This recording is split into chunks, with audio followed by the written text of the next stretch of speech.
ጊዜው በ1999 ዓመተ ምህረት ነው። ቦታው አዲስ አበባ። ከተማዋ በምሽግ ጭጋግ ትወጣለች። በወቅቱ በነበረው ማህበራዊ ሚዲያም ሆነ በዲጂታል ቋጦች ላይ የማታገኙት ነገር ግን የከተማዋን ነዋሪዎች ሰላም የነሳ አንድ መርዶ ተሰማ። በኮተቤና በሲኤምሲ አውራ መንገዶች አቅራቢያ የሚገኙ ጥቅጥቅ ያሉ ጫካዎች ዘግናኝ ምስጢር ማርገዝ ጀመሩ። ወጣት ሴቶች በጭካኔ ተገድለው በየጥቁር ቁጥቋጦ ስር ይገኛሉ። በወቅቱ የከተማዋ ጸጥታ ያደፈረሰው ወሬ አንድ ነበር። በላይ ጸጋዬ ሰው ነው ወይስ አውሬ? ደመጣጭ ነው ወይስ ያጋንንት ተላላኪ? ዛሬ በጥቁር መዝገብ የመጀመሪያ ፋይላችን በታሪክ ዘንድ ተዘንግቶ የቆየውን አዲስ አበባን በፍርሃት ያራደው የበላይ ጸጋዬን እውነተኛ ታሪክ በጥልቁ እንመዝላችኋለን። ለመስማት ድፍረቱ ካላችሁ እስከ መጨረሻው አብራችሁ ቆዩ። የአደኑ ስልት። በላይ ጸጋዬ እንደ ማንኛውም ተራ ወንጀለኛ አልነበረም። እሱ የበግ ለምድ የለበሰ ተኩላ ነው። መልኩ የጸዳ፣ አለባበሱ የተስተካከለና አንደበቱ በጨዋነት የታሸ ነበር። አደኑን የሚጀምረው የሰው ግርግር በሚበዛባቸው እንደ አውቶቡስ ተራና መገናኛ ባሉ ማህበራዊ መገናኛዎች ላይ ነበር። ኢላማዎቹ ከገጠር ወደ አዲስ አበባ ለስራ የመጡ ወይንም የከተማዋ እንግዳ ገጽታ ገና ያልተላመዱ የዋህ ወጣት ሴቶች ነበሩ። ራሱን እንደ ትልቅ ድርጅት ስራ አስኪያጅ አድርጎ ያቀርባል። በላይ በቃላት የመማረክ ብቃት ነበረው። በድርጅቱ መኪና እንሂድ ብሎ ታክሲ ውስጥ ይጭናቸው። ጉዞ ወደ ኮተቤ ወይም ወደ ሲኤምሲ ዳርቻዎች ሲያቀና ያ የዋህ ፈገግታው መክሰም ይጀምራል። የያዘው ጥቁር ቦርሳ ውስጥ ያለው የሥራ ገጽ ሳይሆን የሞት ደብዳቤ የሚጽፍበት ስለታም ቢላዋና ስሪንጅ ነበር። ወደ ጥቅጥቅ ባለ ቁጥቋጦ ውስጥ ሲገቡ የበላይ ጸጋዬ እውነተኛ ማንነት ይገለጣል። የጫካው ግፍ። ኮተቤና ሲኤምሲ ጫካ ውስጥ ሲደርሱ የበላይ ጸጋዬ ድራማ ያበቃል። በላይ በመጀመሪያ ሰለቦቹ እንዳይጮሁ እና እንዳያመልጡ በአካላዊ ጥንካሬው ያስገዛቸዋል። ከዚያም የሚገርመውንና የታሪኩ አስፈሪውን ክፍል ይጀምራል። በላይ ጸጋዬ ሰለቦቹን እንደ ተራ ወንጀለኛ ገድሎ አይጥላቸው። እያንዳንዱ ግድያ ልክ እንደ መስዋዕት ስነ ስርዓት ወይም ሪቹዋል ይፈጽመዋል። በወቅቱ የወጡ የሕክምና መረጃዎች እንደሚያመለክቱት በላይ በሰለቦቹ አንገትና የሰውነት ክፍሎች ላይ በስሪንጅ ወይም በሹል ስለት ቀዳዳዎችን ይፈጥራል። ዓላማው ህይወት ሳይጠፋ ደም መምጠጥ ነበር።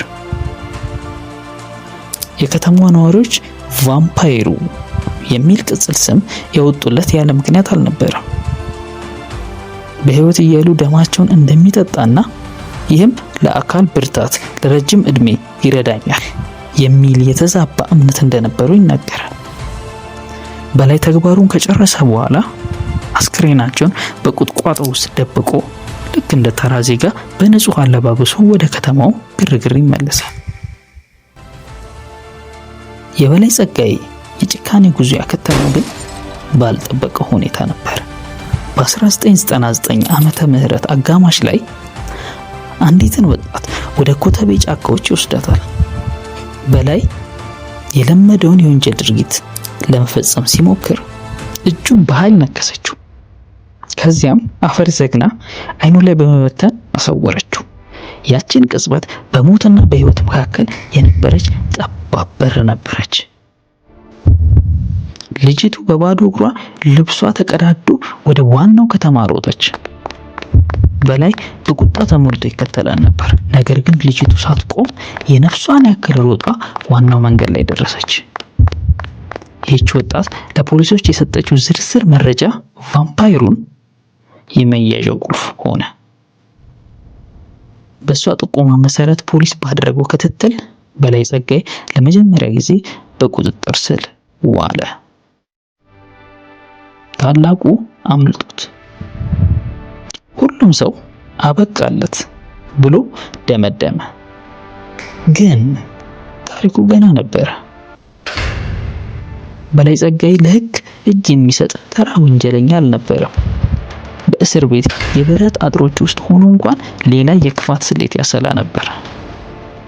በጥብቅ ጥበቃ ስር እያለ አሞኛል በሚል ፖሊሶችን በረቂቅ ብልሃት አታለለ። ለሕክምና ወደ ሆስፒታል በተወሰደበት ቅጽበት የጥበቃ ሰራተኞች ለጥቂት ደቂቃዎች አይናቸው በተዘናጋበት ሰዓት በላይ በሚገርም ፍጥነት ከአይናቸው ተሰወረ። ፖሊስን በእጅጉ ያሳፈረ ዜና ተሰማ። በላይ ጸጋዬ አምልጧል። አዲስ አበባ በድጋሚ በሰቀቀን ተዋጠች። ከአምልጦ በኋላ በላይ ጸጋዬ ከአምልጦ በኋላ ማንነቱን ቀይሮ ጺሙን አሳድጎና አዲስ ስም ይዞ አዲስ አበባ ውስጥ ተደበቀ። የባሰ የሚያስደነግጠው ግን ከአምልጦ በኋላ ይበልጥ ጨካኝ መሆኑ ነው። አደኑን በድብቅ ቀጠለ። አሁን ግን ደም መጠጣት ብቻ አልነበረም፣ በሕግም ላይ ማፌዝም ጭምር ነበር። በላይን መሬት ዋጠችው እየተባለ በሚወራበት በዚያ ጭንቅ ወቅት ነበር ድንገተኛው የምርመራ ውጤት በላይን ዳግም ወደ ብረት ቃታው የወሰደው። የመጨረሻው የፍርድ ቀን። በላይ ፀጉሩን አሳድጎ ሌላ ሰው ለመምሰል ሞከረ። ግን በዚህኛው ጉዞ ላይ እድሉ አልቀናውም።